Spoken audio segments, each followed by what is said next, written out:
वंदे मातरम. आज जरांगेंची सभा पार पडली.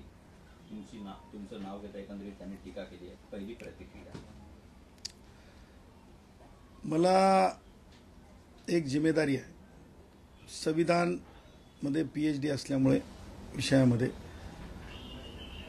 जे काही असंविधानिक गोष्टी असतात, ज्या काही ज्याला म्हणतो इलिगल ज्या गोष्टी असतात, त्या गोष्टीला चॅलेंज देणं आणि त्याच्यावर भाष्य करणं, त्याच्यावर लिखाण करणं, त्याच्यावर निवेदनं देणं, नोटीस देणं, पिटिशन फाईल करणं, हे हिंदू राष्ट्र भारत हमारा मानणारे आम्ही आणि नथुरामजी गोडसेंच्या अखंड भारताच्या विचाराचे आम्ही आहोत आणि प्रभू श्री रामचंद्राच्या विचाराने आम्ही आणि आशीर्वादाने आणि आई भवानीच्या आशीर्वादाने भारतरत्न डॉक्टर बाबासाहेब आंबेडकरांच्या लिखित संविधानाच्या आधारे आम्ही जगणारी माणसं आहोत. त्यामुळं जरंगे काय म्हणला हे काय फार महत्त्वाचं नाही. जरंगेच्या बाबतीमध्ये जरंगेंनी आज एक सर्टिफिकेट देऊन टाकलं, एक पावती देऊन टाकली. ती पावती अशी आहे, आरेरावीची भाषा, मगरुरीची भाषा, स्वतःला पाटील म्हणून घेणे, ही सुपरमसी आहे.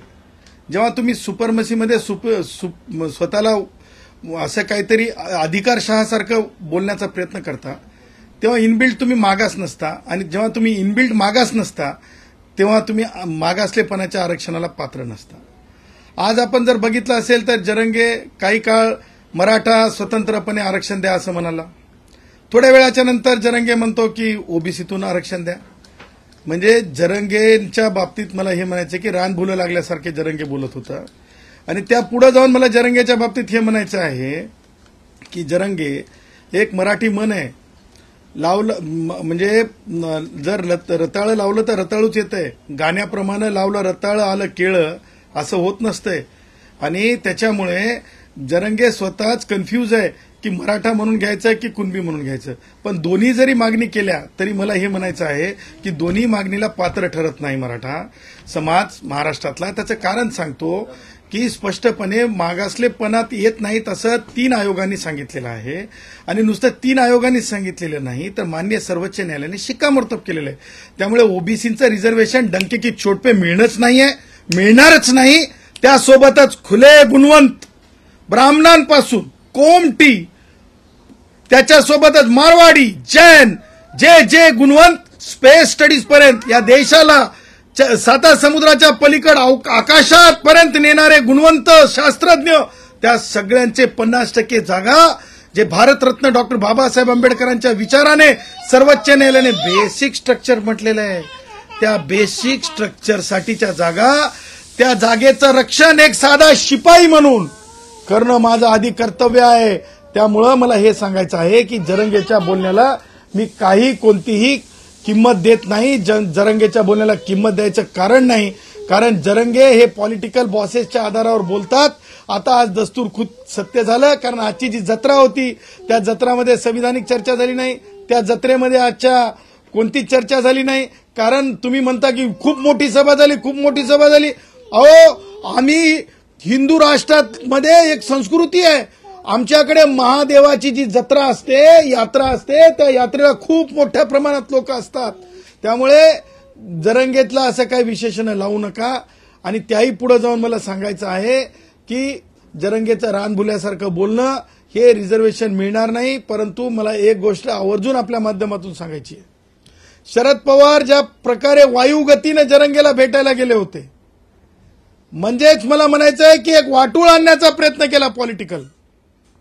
वाटोळी फार काळ टिकत नसते, ती क्षमत असते. स्थैर्य आलं की तिचं काही म्हणजे तिचा विचार शिल्लक राहत नाहीये, तिची कृती शिल्लक राहत नाही. कारण तुम्हाला सांगतो, शरद पवार कायम अशा प्रकारच्या राजकारणासाठी पटाईत आहेत. दत्ता सामंतांची हत्या झाली त्यावेळेस किती सेकंदात किती मिनिटात शरद पवार पोहोचले होते बघा. विदर्भामध्ये गोंड गोवारी भावांनी मागणी केली होती, त्यावेळेसचे मृत्यू शरद पवारांना हेलावणारे वाटले नव्हते.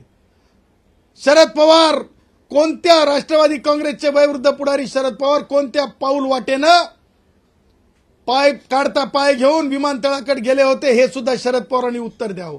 सांगायचं तात्पर्य, शरद पवार हे ह्याच कारणांसाठी प्रमुख मानत नाही तर मी आणखीनही कारणांसाठी मी शरद पवारांचा नाम उल्लेख करू शकतो. डॉक्टर बाबासाहेब आंबेडकरांचं नाव मराठवाडा विद्यापीठाला द्यावं तत्कालीन. शरद पवारांच्या राजकारणामुळे शेकडो हजारो विद्यार्थ्यांना जे आहे नाव द्या म्हणून स्वतःचे कॅरेक्टर खराब झाले, कारण ती त्यांच्या अस्मितेचा प्रश्न होता. परंतु शरद पवारांनी नाम विस्तार केला, नामांतर होऊ दिलं नाही. गौतम वाघमारे सारखा भाऊ आमचा, त्या भावाने शहादत पत्करली तरी शरद पवारांचं राजकारण संपलेलं नाही. सांगायचं तात्पर्य, जिथं शरद पवारांच्या राजकारणाचा वास येतो तिथं जरंगे सारखे यात्रा भरणार, जरंगेच्या जत्रा भरणार, हे मी डंके की चोट पे सांगू शकतो. त्यामुळं मला मराठा भावांना हे सांगायचंय की शरद पवारांच्या नादी लागलेल्या लोकांच्या राजकारणात पडू नका. त्यातून काहीच साध्य होणार नाही. मराठा आरक्षण मिळणे नाही, ओबीसीतूनही मिळू शकत नाही, कारण मागास ठरत नाही. मला हे सांगायचं आवर्जून की सारथी सारखी जी संस्था स्थापन केली तिला सुद्धा पैसे देता येत नाहीत, परंतु सरकार देत आहे. आम्ही म्हटलं की आर्थिक निकषावर सरकार विचार करत असेल, परंतु आरक्षण हे देता येणार नाही. 50% जागा या गुणवंताच्या आहेत, हे डंके की चोट पे सांगतो. सदावर्ते साहेब, त्यांनी दुसरी एक मागणी जी केली आहे, म्हणजे मागच्या सभेत पण त्यांनी केली होती, राज्यातील मराठा समाजाला सरसकट कुणबी प्रमाणपत्र देण्यात यावे. या अनुषंगाने काय सांगा? अहो मला सांगा, तुम्हाला सांगतो, या जरंगेंना हे समजलं पाहिजे, त्याला ठराविक मागासले पण लागते, त्याला एक हिस्ट्री लागत असते. आणि 3 आयोगांनी सांगून झाल्याच्या नंतर मराठा म्हणून मागास झालेले, आता मला तर खरं सांगतो बाबा, मला सगळ्याच राजकारण्यांना सांगायचं, जी गोष्ट होत नाही ती नका बोलू. मला आता एक समजत नाही की माननीय न्यायमूर्ती शिंदे साहेबांचा आयोग स्थापन केला. आता शिंदे साहेबांचा आयोग स्थापन केला, काम करू देत, मला माझं काही म्हणणं नाही. परंतु ह्यापूर्वी सन्माननीय न्यायमूर्ती गायकवाड साहेबांचा आयोग होता, मराठा म्हणून मागास ठरवण्याचा भाग आला. आता तेच मराठ्यांना तुम्ही कुणबी म्हणून मागास ठरवणार का? हे काय अवकाळी पावसासारखं आहे का? अरे उन्हाळ्यात पाऊस पडला, अरे हिवाळ्यात ऊन पडलं, असं नाही हो. याला हिस्ट्री लागते, याला शेड्यूल आहे, हे होऊ शकत नाही. त्यामुळं कोणत्याच परिस्थितीमध्ये जे काही बोललं चाललंय ते वास्तव सिद्ध नाहीये. त्यामुळं ते रिझर्वेशन कोणत्याच अर्थानं परिस्थितीनं मिळणं नाहीये. सध्या त्यांनी आपल्या मागण्यांसाठी सरकारला 10 दिवसाचा अल्टिमेटम दिला आहे, त्या अनुषंगाने काय सांगा? हे अल्टिमेटम जे आहे ना, हे शब्द तुम्हाला आठवत असतील, शरद पवार संस्कृतीतून आलेले. कारण तुम्ही एसटी महामंडळातील कष्टकऱ्यांच्या 124 ज्या वेळेस वीरमरण पत्करले तेव्हा शरद पवारांना आझाद मैदानात याची हिंमत दाखवलेली नव्हती. आणि तुम्हाला सांगतो, ही जी अल्टिमेटम संस्कृती आहे ना, हे तंतोतंत मला म्हणायचंय, अधिकारवाणी म्हणायचंय की त्यावेळेस सुद्धा शरद पवारांचं विचार असलेली सरकार होती. उद्धव ठाकरे जे घरात बसून मुख्यमंत्री होते त्यांची सरकार होती. अशाच प्रकारचे अल्टिमेटम दिले जात होते.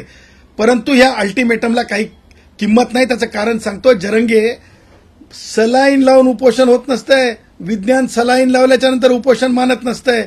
मी सुद्धा सरकारला सांगत आहे की जेव्हा आता तुम्ही माझ्या गुणवंतांच्या 50% जागा ब्राह्मणांपासून मागासलेल्या गुणवंतांपर्यंतच्या त्या असतात, त्या जागांवर जर कोणी मागणी करत असेल तर मागतोय, कोणत्याही जात समूह म्हणून मागणी करत असोत, त्यावेळेस आम्ही 50% आरक्षण रक्षक म्हणून आमच्या त्या आरक्षणाला विरोध असणाऱ्या लोकांना सुद्धा चर्चेला बोलवायचं. त्यांचं ढोंगी उपोषण असेल तर आमचं प्राणांतिक खरं उपोषण आम्ही करू. यापुढे कोणत्याच पद्धतीनं चॅलेंज आम्ही मागे टाकणार नाहीत.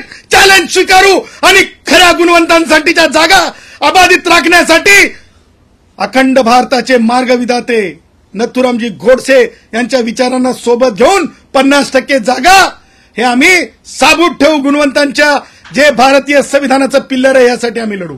जरांगे पाटलांचे राजकीय बॉस कोण आहेत असं तुम्हाला वाटतं? सिंपल आहे, सोपं आहे, लिटमट टेस्ट आहे. भाताची परीक्षा एका शितावून असते. शरद पवार वायुगतीनं भेटायला गेले, वेगळं सांगण्याची गरज नाही. शरद पवारांनी सांगावं की ते त्यांचे मार्गदर्शक नाहीत म्हणून. Thank you sir.